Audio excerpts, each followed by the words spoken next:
Hi, welcome back. Today's fun topic is going to be all about what to eat in 2026. AI recommended plant-based and anti-inflammatory foods. Stick around if you would love to learn more about some of the top anti-inflammatory foods based on a nutritionist's recommendation and also through some of the research that I found through my chat GPT and AI.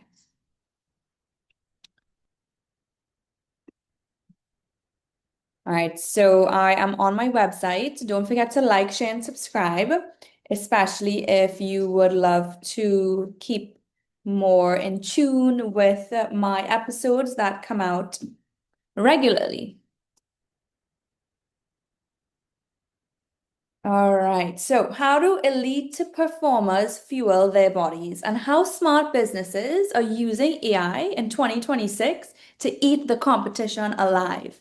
If you're not in AI or using it with your business, with the tools, you are likely to be left behind. So I'm going to go through with you. My background is that in 2022, I successfully started getting into AI fundamentals, and by 2023, I passed my AI exams. And since then, I have been totally into it because I believe in seeing the vision of making human work systems more efficient and productive. A lot of people have been scared about AI in terms of its potential, power, tools, and technology. So I'm here to show you the ways that you can use it proactively and productively if you have the right mindset. All right, and I'm playing with the lighting a little bit here. Okay, this is good in my office. All right, so when it comes to food, first of all, because the reason I got into it was because I, as a nutritionist, end up getting a lot of information on clients and client files and folders and organization and regular communication. And I felt like it was a lot of work for one person, and I always needed extra organization and support and help while managing back-to-back schedules of working with clients who want to lose weight and get fit and get more muscle and have a healthy aging process. So I thought, well, what are the tools and technologies that can help us manage our data more efficiently in the future? What is going to be lasting that I can learn in terms of tools and technologies to have the right skill set? So that's why I like to teach you, my listeners, and my audience to have a similar mindset so that you can also make your life more productive, more profitable, and therefore prioritize your time more strategically to allocate time where it really matters with your personal relationships, family, friends, and hobbies, and less on the grunt work, if we may call it that. Okay? And with that, who doesn't love a more organized system, flowing CRM, a sales funnel that is working even more efficiently for you without as much of your manual work in terms of processes and systems, in addition or alongside a system that works for you when it comes to ordering the right ingredients to have on your menus and having a healthy lifestyle with your diet, as well as your beverage choices. Okay, so in 2026, the food is no longer just nutrition, it's fuel, it's information, optimization, and leverage. The same way artificial intelligence now runs on supply chains, predicts markets, and personalizes customer experiences, it's also quietly redesigning what high performers put on their plates. Eating well in 2026 isn't just about trends, it's about precision. The rise of AI recommended nutrition.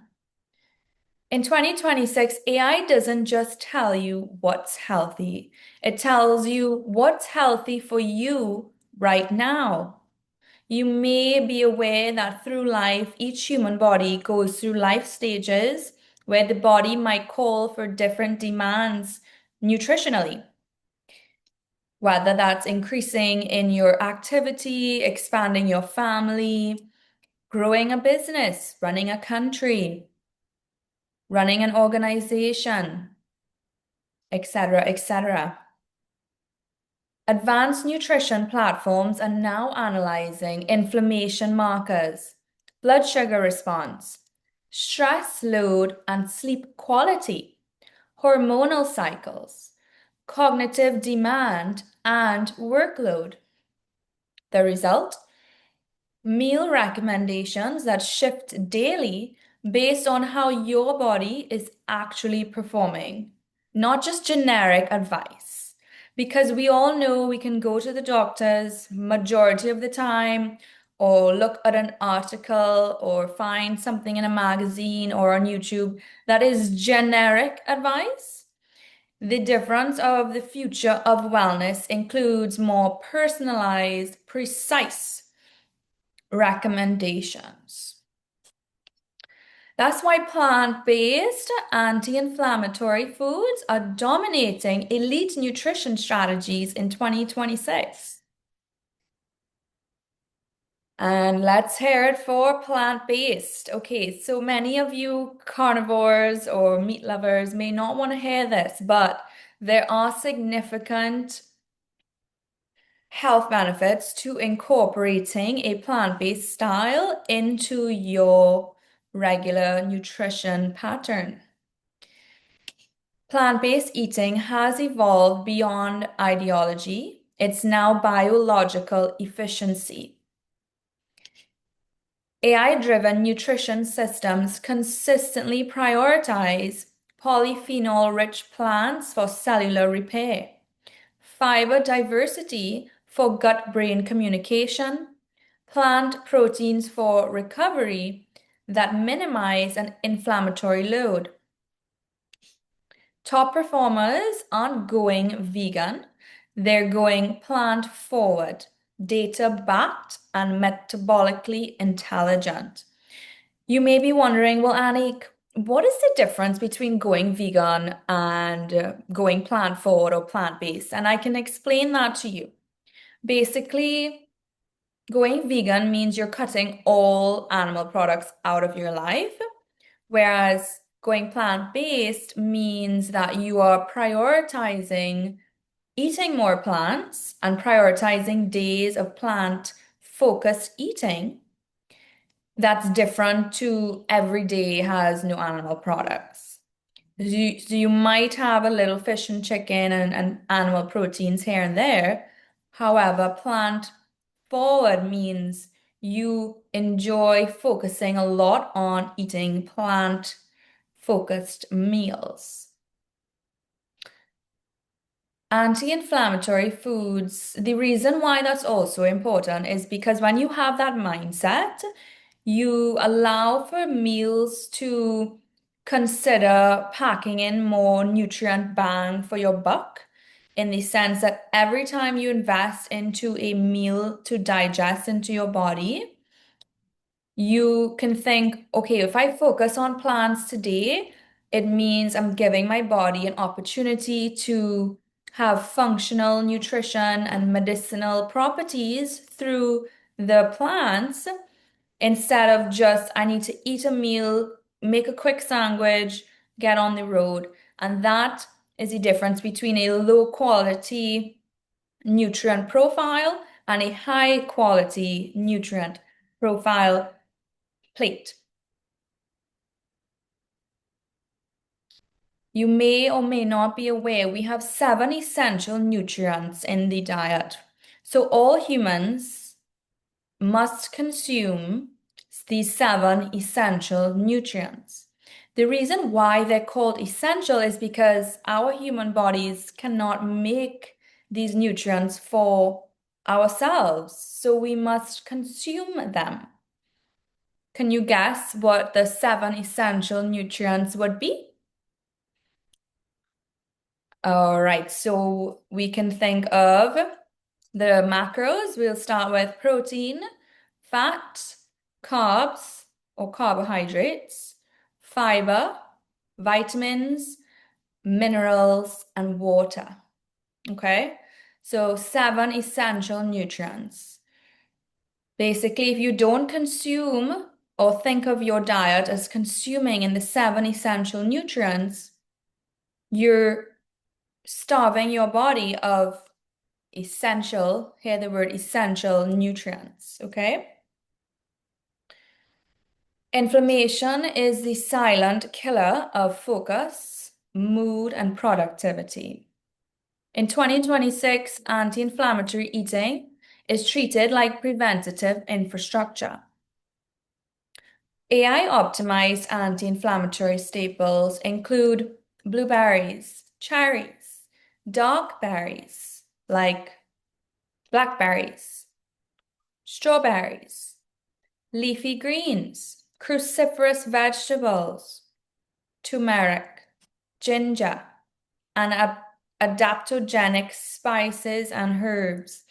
I mean, I wouldn't call those herbs, I would call those like roots, turmeric and ginger, I would call them like roots.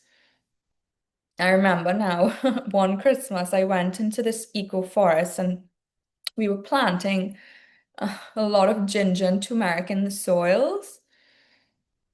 That was an experience, just had a flashback on that. But it's nice to connect with the nature because these roots or plants that eventually could be ground into spices, I feel have some of the most therapeutic properties for human consumption on the planet, especially when it comes to reducing inflammation and also for boosting antioxidants. Omega-rich seeds and algae-based fats, fermented foods for immune regulation. I'm looking forward to some of our upcoming episodes where we dive straight into more of the fermented food profile to add into the diet. Now, you may be thinking, but these plant-based meals are a bit boring and it doesn't really coincide with luxury. I've had clients come to me before because we work with the elite in the world and they say, well, Anik, when you're going out for fine dining, you're going out for a three-course meal and it's usually steak and lamb, rack of lamb, and you have all the wine list and decadent desserts. And yes, you will see some vegetables on the menu, but that's not considered luxury eating. And plant-based eating is considered to be low class. And the thing is that conversation, I welcome it openly because when it comes to our diets, a little humility is important because, if you're 80 and you're having heart problems, that pride is not going to work for you in terms of diet choices. And I've had people say to me, unless I'm eating a steak and a full-fledged burger, no matter if I'm overweight or my arteries are clogged, I'm not changing my diet. This is how I want to eat. And I invite you always again to consider eating like a rabbit. They may say you eat like a rabbit, eating all these plants and what is that even and not even a full meal? The reality is that is how our human bodies have evolved over time to really preserve our aging process and also to reduce chance of these lifestyle diseases brought on from the obesity epidemic, high cholesterol, diabetes, and so forth. So I'm not saying don't eat those foods ever, but maybe consider having a few rabbit food meals in your selection and consider a plant forward or focused approach for your future. Less inflammation and the ways that your body will thank you include that you are likely to have faster decision-making skills, better emotional regulation, longer attention spans, lower burnout risks. This is mental performance nutrition, not diet culture. This is a very healthy, sustainable approach to a diet practice that works long term. We like to think here at My Green Balance that food is cognitive fuel. And here's the shifts that most people miss. In 2026, we don't eat for weight loss. We eat for clarity, resilience, output. AI nutrition tools and apps now map meals for us, which means we don't really have an excuse unless you really don't understand technology and you need to work with someone to bring about a routine and habit to help you set up your tech to allow for you to have the data required for you to get the information you need to make those consumer conscious choices. And now you can have more creative work days. Show up in high stakes meeting, feeling more grounded, clear in your thinking, ability to problem solve. Those skills increase because you can retain better information, stay in tune, stay alert. You can have a better athletic performance where if you do have higher physical demands, your body can manage these demands with more ease. You can have deep focus in your strategy sessions. Food becomes part of your operating system. And hear what? These are the top 10 ways businesses are using AI to stay ahead and eat the competition alive. And here's where nutrition and business strategy intersect. The same companies optimizing food systems are applying AI across their organizations in powerful ways. Number one, predictive decision making. AI models forecast trends before competitors even see them or think of them. Number two, personalized customer journeys. Just like nutrition, experiences are tailored in real time. Number three, operational efficiency. AI reduces waste, whether it's time, capital, or energy. Number four, talent optimization. Teams are scheduled, supported, and scaled based on performance data. Number five, wellness-driven productivity. Companies invest in employee health tech because it increases output. Number six, smart supply chains.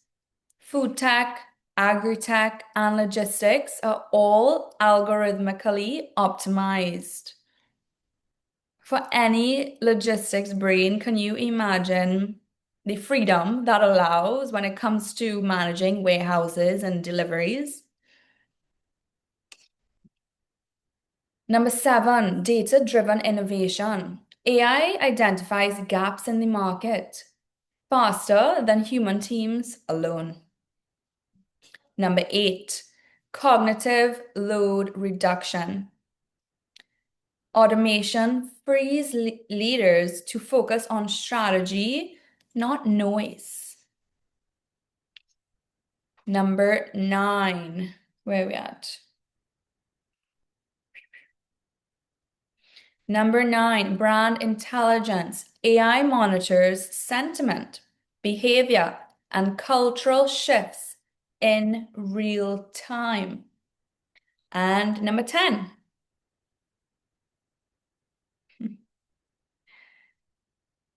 Okay. Comparative nutrition culture. Yes, some companies now subsidize AI-driven nutrition because healthier teams outperform. We're not just scaling faster, we are outlasting everyone else. The parallel is clear. The companies winning in 2026 treat food like data, health like infrastructure, AI like a co-pilot, not a crutch, and individuals who eat this way, we think clearer, we recover faster, and we lead for longer. The 2026 philosophy, my crew here, my tribe, my migraine balance elite community. The philosophy is simple. Eat like the system you want to build.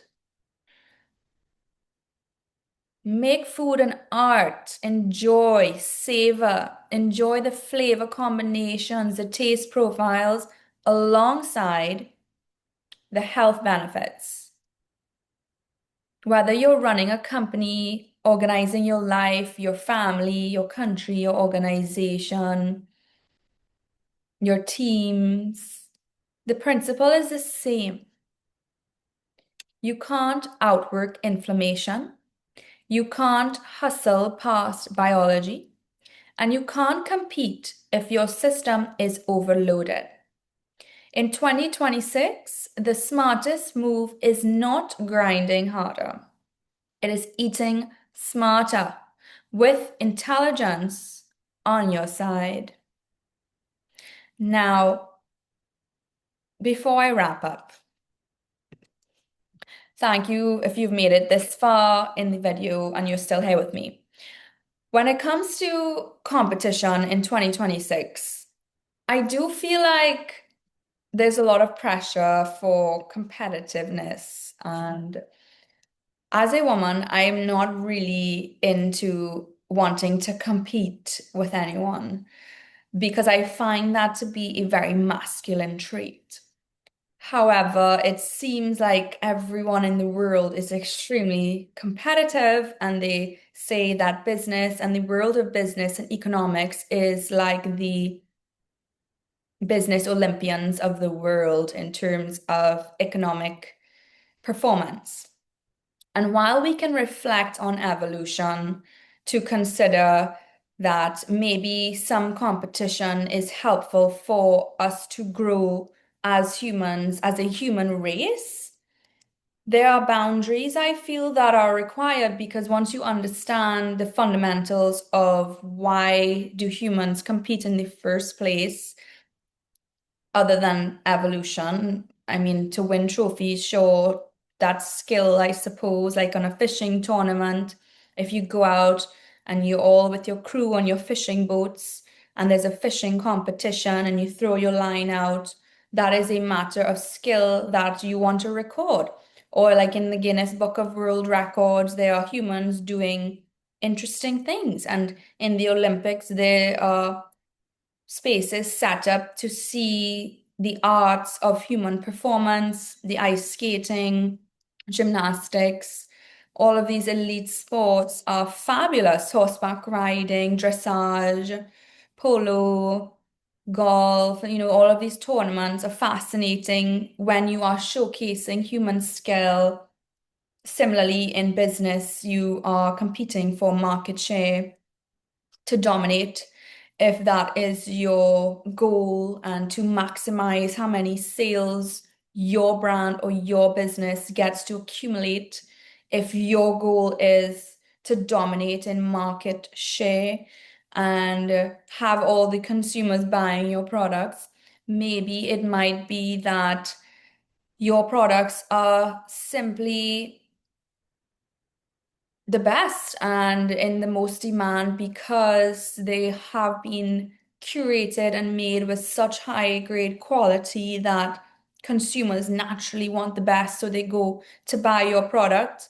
and somehow you end up in a competitive marketplace because you decide that you want to contribute your gift to the world and you have something to offer of value that people can purchase, and you have a great product and people want to buy it and take it all over the world and expand the markets, and naturally that might just end up competing somewhere in the world with someone else making a similar product.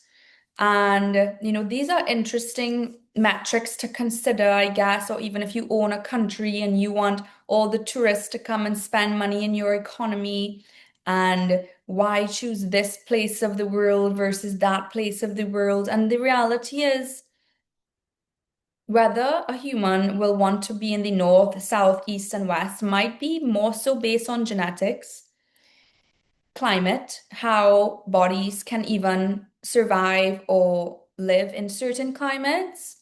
And AI now is one of those tools that are even telling us, based on your human biology, certain climates are probably going to be better for you and your offspring in the future, more so than other climates.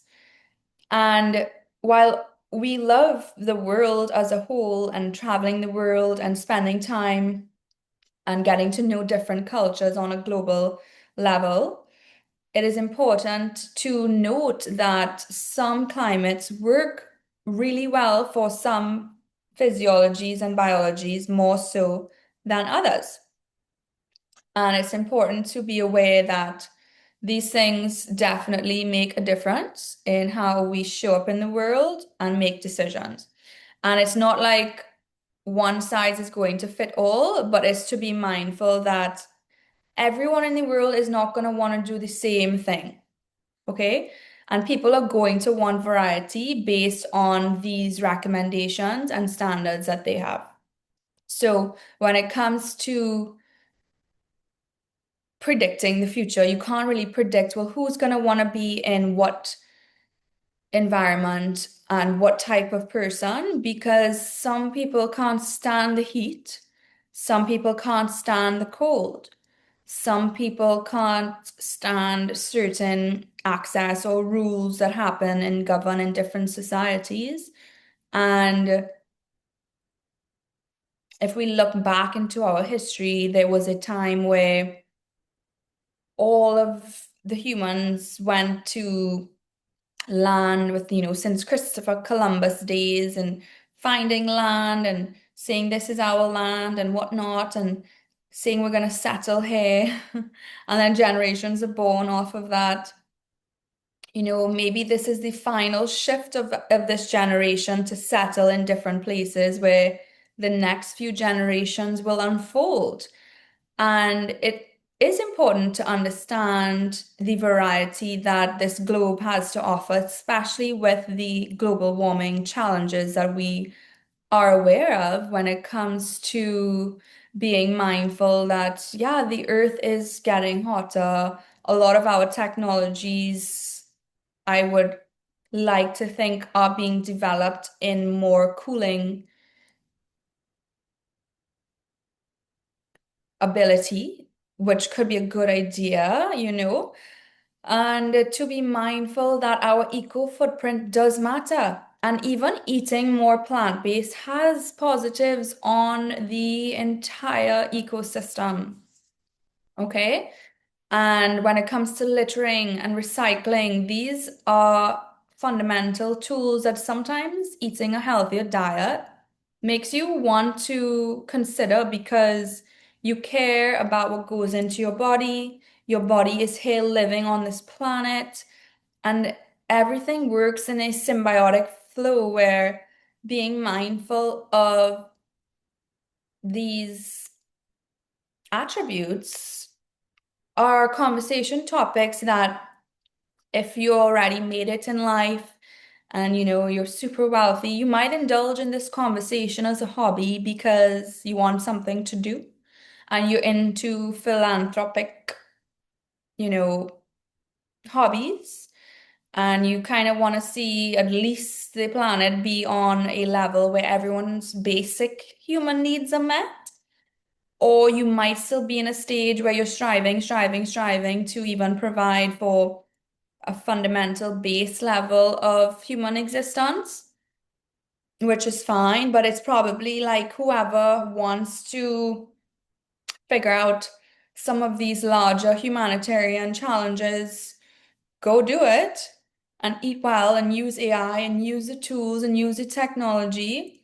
And whoever's not interested, do whatever you're doing and just stay out of the way. Because it does seem like there are a significant number of persons who do care to want to do something a bit better for the next few generations to come. And we are aware that some people don't care at all. And we're also aware that some people are just not aware or educated on these matters of facts in the first place. Now, you can decide what you want to do with that information and how you want to address it. But if you, as a one person, can make an impact, it would be eat more plants, recycle more, don't litter, and open the conversation to being mindful that each time as a consumer you make a decision, you are voting for a future. And is it a future that you are liking what's coming or you are not liking? And is there anything you would prefer to do differently in the upcoming years? So these are some of the conversations we have in my office over the last 12 to 15 years because we have seen the impacts of global warming in the sense of climate change and observing the trends over time in society with regards to waste management, with regards to trash accumulation, with regards to recycling. Like what we love about Europe for sure are the cleanliness and clean rules that they have with healthy water systems, recyclable um, properties that every household has to follow. Basics, it's really basics. And you might notice that the contrast between first world countries and third world countries is that maybe it's an intelligence gap where if the government is communicating, okay, citizens, let's all be healthy and clean, and these are your tools that each household receives, that the information is absorbed and acted upon in a more rapid manner than an ignorant procedure where it's ignored, right? So we don't really want a society where we're giving recommendations to better systems that is are ignored. We want receptive manners for recommendations that work in large places around the world and in turn allow for better regulation and cleaner places, more organized structure. Like even in Singapore, you can't even chew gum, I think, in the street. Like it's so, like nobody litters. You have to make sure that it's super clean. And these are the standards that everyone should adhere to, no matter if you're a first world country or a third world country. And if you're behind, ask yourself if you're running a space, why is it so behind? And that includes diet too. If you don't want to eat healthier and if you want to ignore the advice and stay in an unhealthy space with education, and you are consciously choosing a route and path of disease or sickness, ask yourself, why are you doing that? Okay? And then consider, can you do anything better? Are there any better decisions that you can make? And if so, what are two routines or habits you can work on and practice that might have a better outcome in the near future? Okay, and maybe it is working with AI. Maybe it is being more open to a conversation with your community. Maybe it is setting up better initiatives and making a difference where you can. And, or if it's just not in your style, that's fine. But maybe you want to donate to an organization who wants to do that. You know, there are always routes to getting stuff done. If you don't want to personally go and do a cleanup or a beach cleanup, but you know that there are people who do, maybe donate for them to go and do that work and see that it makes a difference. Okay? Because there are always stuff that people can get involved with once you're open to the idea that collectively it's something a group is interested in doing, right? So every place around the world is going to have a variety of priorities. So you always want to make sure you have your priorities. And then if there's extra time, that's where you kind of want to channel that into your philanthropic communities or groups or people with similar interests and go from there. Okay. So I hope that I brought you some value in here today and you had a great time with me. Thank you for sharing your time, space, and energy with me.